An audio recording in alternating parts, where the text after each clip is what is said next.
Welcome back to another episode of Harmonious at Lunch, the show that fuels your business success. I'm Brandon Gano, your host and guide through the world of harmonious business growth. Today, we're unlocking powerful strategies with industry experts to help your business thrive. If you're a business owner, entrepreneur, or executive, you are in the right place. Join me and our incredible guests today on the journey to clarity, growth, and success. It is time to revolutionize your approach to business. Let's dive in with another episode of Harmonious at Lunch. Welcome back into some more bite-sized business advice. Today, we're talking about AI, but not just about AI. We're going to start at least with the top 3 mistakes people make with AI and how to prevent those in your business. We'll also probably dive into how to use AI a little bit to help you grow your business, get more time back, be more efficient. I don't know. We'll see where we go. But I have an amazing guest with me, Jonathan Green, an expert in AI. Welcome to the show, and thank you for being here. Thank you so much for having me. I'm really excited. It's one of my favorite topics. I love it. I know very little about AI. I have people in my company who know very much about it, which is why I can get away with that. But I don't think as business owners, we should know very little, which is probably what leads into this topic of the top 3 mistakes people make. So where do you want to start with this? How did you identify these mistakes that people are making? Are you seeing those in businesses you're going into to help, or is this just, kind of common knowledge? It's not common knowledge. You always make these assumptions, and this is that you do anytime you enter any market until you start working and interfacing with actual customers. What I do when I work on a new project with a company or client, I assume nothing. Because if you ask 10 people, what does AI mean, or what is a chatbot, or any of these terms, they're going to give you 10 different definitions. So I like to start right from the scratch. I say, if AI could solve any problem in your company, just make a list of everything you'd love for it to solve, every problem you'd want to go away, everything you'd want to be easier, every improvement, and just create a magical wish list. Assume that anything is possible. And they give me a wish list, and then I organize it by how much it will cost or how complicated it is or which ones we should do first. But very often people massively under believe what AI can do or massively over believe. Very few people are right in the middle of what's possible. And this is just because every commercial for AI is like, AI is magical. It can do everything. It's super sentient. It can see the future. And it can solve all your problems and push one button and fire your staff. And people either believe those or completely don't believe those, right? And so you either believe anything's possible or nothing's possible. So I like to just say, if it could do whatever it wanted, if every problem could be solved, what are your problems? And this just allows you to come in. And what I've discovered is that my assumptions were wrong. What most people want is not to learn how to be good at AI. They just want to learn really how to push a button. They want a microwave. You put a frozen burrito inside a microwave, you push a button and food comes out. Nobody really knows what happens once you close that door, but no one cares. It's true. I prefer Chipotle. If I'm going to go get a burrito, I would much rather go to the source, not the microwave, but that's okay. That's a debate for a different episode. It's all good. Go ahead. What were you gonna say? But you don't want to know what's happening in the back of Chipotle. Like, you don't want to see them kill the chicken. For sure, no. keep your secrets. Yeah, please don't let us know. Just keep making good food. But it's funny you said that, because I actually had that experience last night. I was talking with the head of AI at our company, and we were talking about, I don't even know what it was, calendar management, I believe, and scheduling between multiple parties. And he was saying, do you want me to build something so we could kind of automate and alleviate the hassle of going back and forth, like custom to our company? I was like, you can do that with AI? Like, I severely underestimated what AI could do. And he was like, yeah, probably in like 3 hours. So it's interesting that you take that approach, because is that something that you find that people most often don't even know what AI could do? So when you get that list, where do you go from there? Do you start asking follow-up questions about other things it can do? Or do you really just start with that list and prioritizing it? When I do it correctly, most people give me a pretty extensive dream list. So they give me enough that it will take 6 months to implement everything. So it really is an extensive list, because I say there's sky's the limit, anything you want. There's no wrong answers, just go crazy. If you're unsure and you think maybe it's too crazy, put it on there. Very often, there's this inverse relationship between how difficult people think something is and how difficult it is. A friend of mine came to me with a software idea the other day that he'd spent a long time on. He's like, how long would this take? He's like, he put a bunch of requests on Upwork, and people said $30,000 to $50,000 to build. It will take 6 months. I was like, I can build it in 14 minutes. And I was like, what you're asking for is super easy. It's a super easy if this then that set of steps. You've already built the hard part. And he was able to have a and went to meet with a bunch of investors yesterday, because I know, and this happens all the time. If you don't know if something's hard or easy, people all will throw crazy numbers at you, and they'll build it the hardest way, the longest way, because they build by the hour.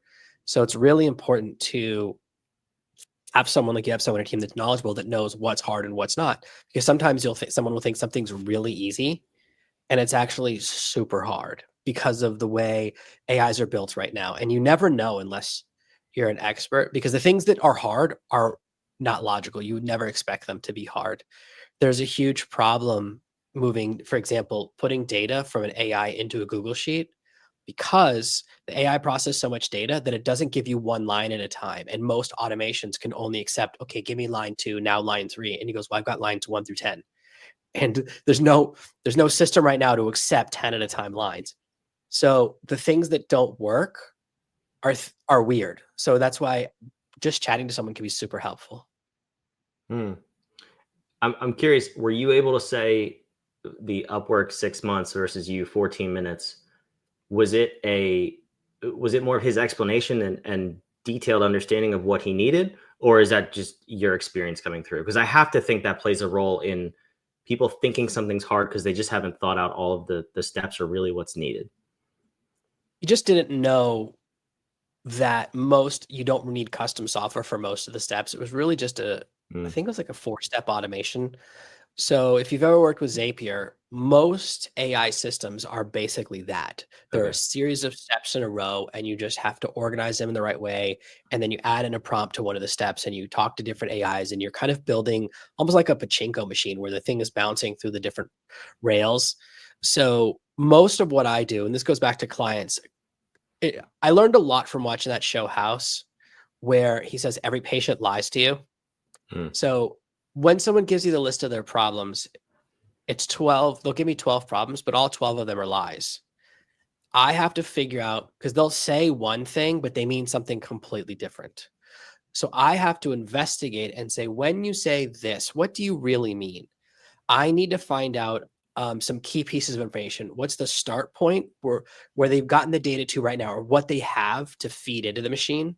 And what's the end point? What's the ideal result? And sometimes people tell you, they try to translate it into computer speak, or they explain it in the way they think is helpful to you. So I have to investigate. So what my real skill is asking a lot of questions, and then I'll go back to them and say, okay, you said this is the problem. Does that mean you have step 1, then step 2, then step 3, then step 4, and then you want this output in step 5? Is this correct? This is the most important part of my business, because this is where I find out if I'm going to build the right machine. If you skip this step or make an assumption, sometimes, for example, I do a lot with helping people to use AI to organize their email, because we all hate getting spam. AI can really help here. It's one of the areas it's great at. But you have to ask a lot of questions, because sometimes, for example, I was working on with a client, they go, and I start building it, and they go, well, actually, I already have a bunch of rules I've already built. I don't want to lose the rules I've already built. And I go, wish you'd mentioned that at the beginning. That would have been amazing to know. Right. And then I go, well, are the rules in the server or in your client, right? Are they on your computer, or are they inside before they get to your computer? Very important. It changes how it's set up. And then, you have to do a lot of investigating, because then you find out, well, actually, we're in the Microsoft 365 ecosystem. What? When was that going to come up? When was I going to find? Actually, it was all set up by an IT company. You have an IT company? We were working together for months. You've never mentioned that. So this is very normal. And anyone who does anything client facing knows 2 things. It's always an emergency until you're waiting for the client to check the work. And they never give you the logins, or they'll always give, like, it's such a hassle just to get logins, or just to get the access to fix the thing that you want to fix. So once you have those, but then once I have those, it's actually usually very easy. So that investigative process, whenever you're doing any type of client facing work, is just to really say, what's the input? What's your ideal output? And this is like algebra, right? A plus B equals C. If I know A and C, I can figure out B.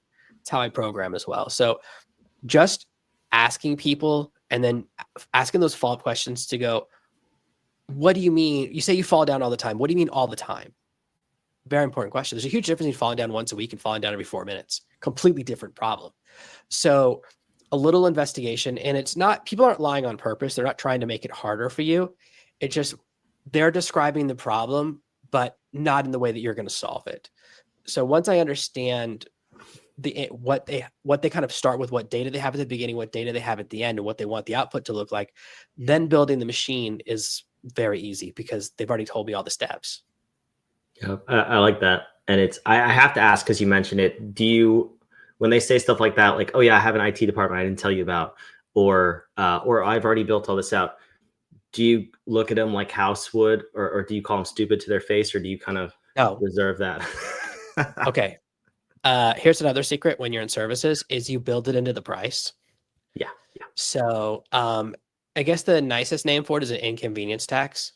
Mm-hmm. So when you work at the corporate level or enterprise level, you add in a fee, which is the I'll build it, but they'll never use it fee.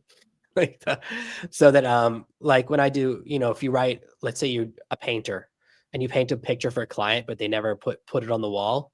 Well, what would it cost for you to not be upset by that? Put that in the price. Right? That's a great analogy. Because people will do whatever they want with what you've built, and most often they won't use it. How many people buy a software and then never use it or use it once?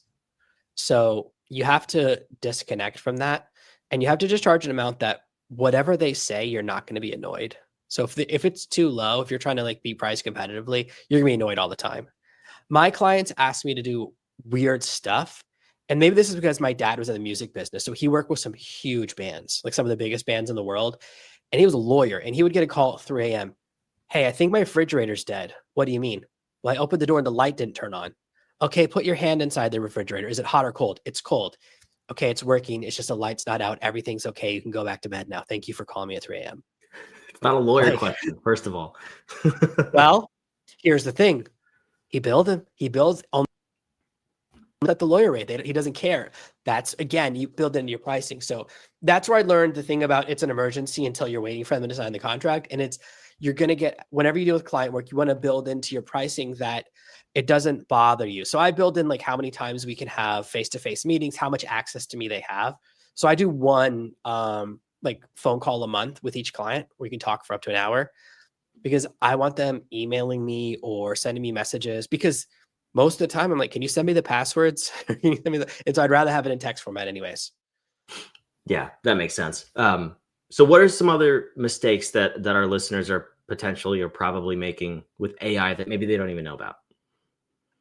Most common mistake is overcomplicating AI. So most people at a base level, when they try to use ChatGPT, they try to do it really complicated prompts, or they try to implement this command response structure, which is I will tell you what to do and you will give me what I want. They're shouting at a robot. And we've all been there. Everyone's been mad at ChatGPT. I get mad at it all the time. When we use this structure, we get really low quality results.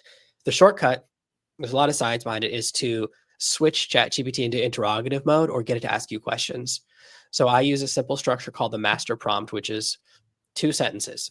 First sentence is, this is my goal. I want to design an automation that does this. I want to sort my email. I want to write the perfect script, whatever that is. Second sentence is always, what information do you need from me? ? This gives ChatGPT 2 critical pieces of information. The one, this is a conversation, which means it's not one question, one answer, and I'm never going to hear from you again.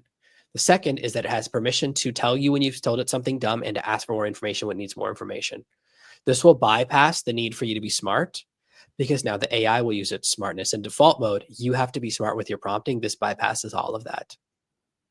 I love that, because I am not smart, so I can use that. That's awesome. That's a great tip. I think this is great. And I think this is, that right there is a real actionable strategy we can take away. I've heard too many people yelling at ChatGPT and Gemini, and that one simple little tweak could improve your results. So, Jonathan, I thank you for coming here today. You have a podcast and you also have a website for people to go to. If people want to learn more about AI or they want to take that next step, where should they go to learn more about you? Yeah, if you Google serve no master, every single search result for the first 100 results is me. And if you go to my website at servemaster.com/master, you can get a downloadable version of the master prompt, which I just taught you, which has some more examples. And so you can copy and paste it in case you can't remember exactly what I said. It makes it super easy. And I'm sure they can just click below the video or in the show notes, and the link will be right there to make it super easy. I have to ask, serve no master is relatively generic. It's definitely used in other contexts. How did you claim the first 100 results? So I thought that too when I grabbed it. So way back in 2014 or 15, I was trying a lot of domain names and just putting them in no, no, no. And then that one was available. And the only other use case is it's the tagline from a Jet Li movie that nobody's seen except for me. It's the one where he's a dog that lives in a cage. And when the bad guy wants him to fight, he takes the collar off and then he fights people and then he put the collar back on him. I think it's pretty rare. But so if that's the other result, it's like 50 pictures of me and then one picture of Jet Li with the box art from that movie. So I'm in a good company. And after that, I grabbed, every time there's a new social media platform, I grab the username and then it's the name of my book, it's the name of my podcast. I own the trademark for the phrase. So I have control over it. There is one company that sells t-shirts that says serve no master on them, but they're a motorcycle gang. So I've decided they have permission to just do what they feel like doing. Yeah, there's some battles you shouldn't fight. It's like I've seen Sons of Anarchy. I don't need to start any trouble, and no one's gonna mix us up. Yeah, that's good advice. Let's leave them alone. So shout out to you guys and your gang. Love having you. Jonathan, thank you so much for being here. Thank you for having me. I had a good time. This is awesome. Wherever you're watching or listening, all the websites, the links, the podcast, all that fun stuff, if you want to go check it out, it's down in the show notes and description below. I'd also love if you subscribe. We put out 5 episodes a week because we want to help you build a more harmonious business and life. So subscribe. We'll see you on tomorrow's episode. Thanks for joining us.